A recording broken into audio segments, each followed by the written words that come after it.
Pakistan super league کے بقیہ matches کے حوالے سے اہم خبر آپ کے ساتھ شیئر کریں۔ بھارت کی جانب سے ڈرون حملوں کی ناکامی کے بعد پاکستان سپر لیگ سیزن 10 کو شدید خطرات لاحق ہونے پر باقی میچز کراچی منتقل کر دیے گئے۔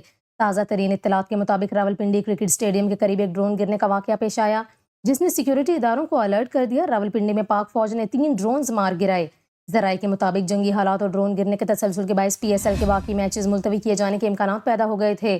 ذرائع کے مطابق اس حوالے سے پی سی بی فرنچائزرز اور غیر ملکی پلیئرز کی میٹنگ طلب کی گئی۔ غیر ملکی پلیئرز کی رائے کی روشنی میں میچز کراچی میں کرانے کا فیصلہ کیا گیا۔ میچز کراچی میں کرانے کا حتمی فیصلہ وزارت داخلہ کی جانب سے کیا گیا۔ اس کے علاوہ پی سی بی ذرائع کا یہ بھی بتانا ہے کہ پی ایس ایل ابھی تک آن ہے۔ آپ کو بتائیں کہ گزشتہ روز پاکستان کرکٹ بورڈ نے اعلان کیا تھا کہ پی ایس ایل 10 اپنے طے شدہ شیڈول کے مطابق جاری رہے گا اور کسی میچ کی منسوخی یا ملتوی کیے جانے کا کوئی فیصلہ نہیں کیا گیا۔ تاہم پنڈی اسٹیڈیم جیسے حساس مقام کے قریب ڈرون گرنے کے واقعے نے پی سی بی کی سیکیورٹی پالیسی کو ایک بار پھر چیلنج کر دیا۔ آپ کو یہاں پر یہ بھی بتائیں کہ آج راولپنڈی میں ہونے والا کراچی کنگز اور پشاور زلمی کا میچ بھی منسوخ کر دیا گیا۔